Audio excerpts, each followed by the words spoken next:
Marcus! His father mocked him at the dinner table. His brother laughed. His sister didn't even bother looking up. And Marcus, he just sat there, quiet, absorbing it all. Because sometimes the person everyone writes off is the one who ends up writing the whole story. This is that story. My name is Marcus. I grew up in New York, in a family that had pulled itself out of poverty the hard way. My father, Daniel, worked a government job. Decent pay, stable, respected. He used that job to give us something he never had: a good education, real opportunities, a clear path forward. My brother took that path. My sister did too. I didn't. I wasn't rebellious. I wasn't troubled. I just wasn't made for classrooms. I skipped college more than I showed up. Eventually, the college made the decision for me. Poor attendance. Expelled. I came home to a family that had already decided who I was. The criticism started small. A comment here, a sigh there. Then it became something else entirely. My father would look at me across the table and say nothing, which somehow felt worse than if he had yelled. My brother would make jokes. My sister would shake her head like she had already accepted I was a lost cause. I was the family's disappointment, openly, consistently, with no effort to soften it.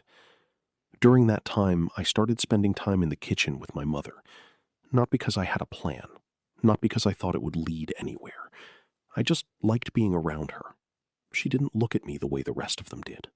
I started cooking. First small things, then more complicated dishes, then meals that people actually stopped what they were doing to eat. My mother watched quietly and said very little, but she watched. Over time, I got good. Not decent, genuinely skilled. I could feel it. The kitchen was the one place in that house where no one told me I was failing at something. Family gatherings were the worst. Every cousin, every uncle, every aunt who found out I had been expelled had an opinion. Some said it directly, others said it with a look. My brother and sister would stand a little further away from me at those events. Like proximity to failure was contagious. I came home from one of those gatherings feeling something I hadn't felt before. Not anger, not sadness, just clarity. I was done. I told my mother I was leaving. She didn't try to stop me. She just held my face for a moment, then said, "Go, my son. My prayers are with you always, but come back only when you've made something of yourself." I left the next morning. I found work at a hotel that needed a chef.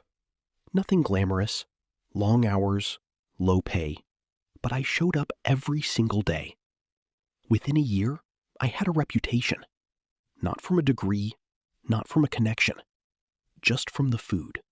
A businessman came in one evening, ate, and stayed to talk. We spoke for a while. He liked how I thought. He liked how I worked. We agreed to go into business together. We called it Europe Fast Food. I wasn't trying to build something complicated. I just wanted people to eat well and get it fast.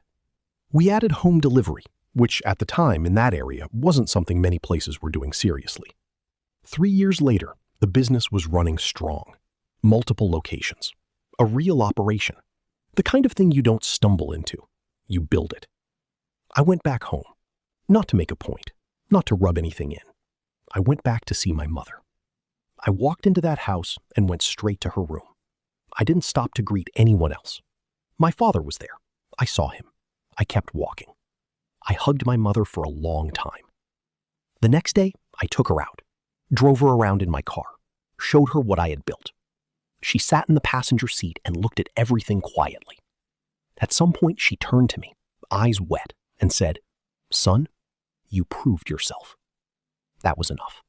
My brother and sister had no jobs by then, both of them. The house that once had no room for my failure was now struggling to stay afloat. My father started calling, first every few days, then more often. He would explain that things were tight, that the family needed help, that it would be good for me to come back and be there. I listened, every time. And every time I said the same thing. That time has passed. No anger, no long speech, no dramatic moment. Just those 4 words. Because the truth is, I didn't leave that house to get revenge. I left to survive. What happened after was just the result of getting up every day and doing the work when nobody believed there was any point. He called me the failure. I let that sit. Then I built something with it. If this story hit something in you, subscribe. We share stories like this regularly. Real ones. The kind that don't have perfect endings. Just honest ones. Drop a comment if something like this has ever happened in your life. We read them. And tell us where in the world you're watching from. It matters to us to know how far these stories are traveling.